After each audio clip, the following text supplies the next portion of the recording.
అవన్నీ చూస్తూ కొంచెం మీ మోరల్ సపోర్ట్ ఇచ్చింది అనుకోండి, ఇంకా మీరు చూస్తారు అద్భుతమైన రిజల్ట్ అనేది. కల్పనా చావ్లా ఇండియాలో మొట్టమొదటి వ్యోమగామి. సో ఆమె కూడా లేడీనే. మరి తనకు సాధ్యమైనప్పుడు మనకెందుకు కాదు? అంతేనా కదా? ముందే ఏంటంటే వాళ్ళ బ్లడ్ మొత్తం మరిగిపోయి అందులో చనిపోయినంట వాళ్ళు.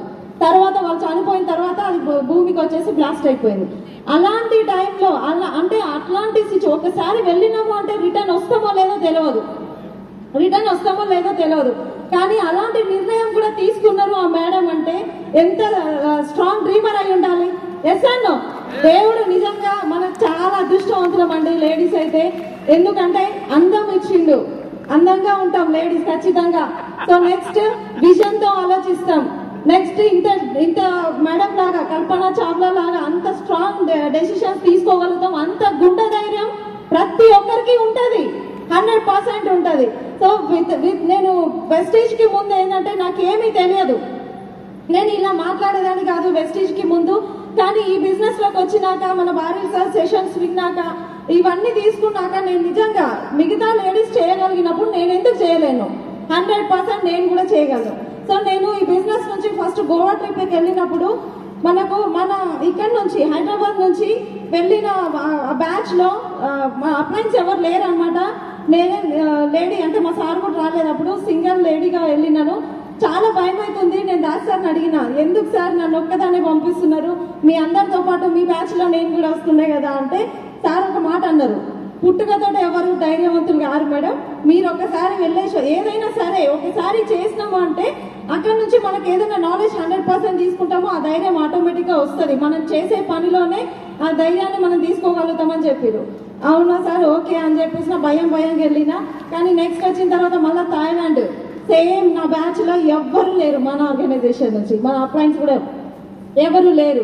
అప్పుడు కూడా అడిగాను అనమాట, సార్ మళ్ళీ నన్ను ఒక్కదాన్నే పంపిస్తున్నారు. అప్పుడు సార్ నేను ఇద్దరం వెళ్ళినాము, అయినా అప్లైన్స్ ఎవరు లేరు. దేశం అది ఇదన్నా గోవా అన్నా మన రాష్ట్రమే, కానీ దేశం అన్ని వేల కిలోమీటర్ల దూరం వెళ్తున్నాము, భయం అవుతుంది సార్ అంటే సార్ మళ్ళీ ఒక మాట అన్నారు, మీరు ఇక్కడ లోకల్ అంటే గోవాకి వెళ్ళినప్పుడు కూడా సేమ్ ఇదే మాట్లాడారు. కానీ నేను జస్ట్ ఒక మాట చెప్పినందుకే మీరు చాలా ధైర్యంగా వెళ్ళిరు. కానీ మీరు చేసిన వీడియోస్ కానీ ఫొటోస్ కానీ ఎవరు చేయలేకపోయారు. అంత సక్సెస్ఫుల్ గా వెళ్ళేసి వచ్చిరు. మీరు ఇచ్చిన ధైర్యం వల్ల చాలా మంది లేడీస్ రెడీ అయ్యారు. మళ్ళీ ఇప్పుడు ఎందుకు మీరు అదే మాట అంటున్నారు? సో మనం ఏది అనుకుంటామో అదే మన ప్రవర్తన ఉంటుంది ఖచ్చితంగా.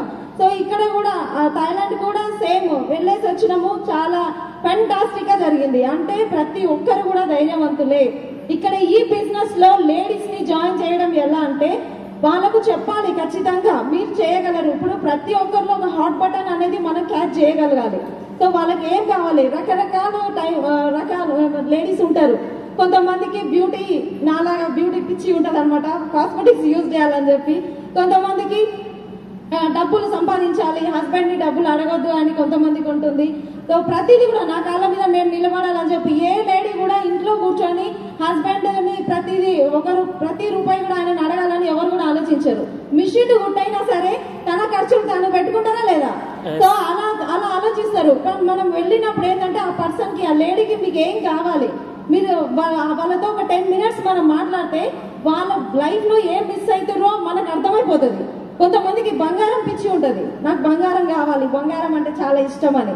సో వాళ్ళకి ఏదైతే ఇష్టం ఉందో ఈ బిజినెస్ లోకి వస్తే మీ ఇష్టాలన్నీ మీ కోరికలన్నీ నెరవేరుతాయి అని మనం చెప్పగలగాలి. ఆ రోజు వాళ్ళ హాట్ బటన్ మనం ఎప్పుడైతే అది క్యాచ్ చేయగలుగుతామో వాళ్ళు కావాల్సింది ఏదైతే ఈ బిజినెస్ నుంచి పొందగలరు అని మనం చూపించగలుగుతామో 100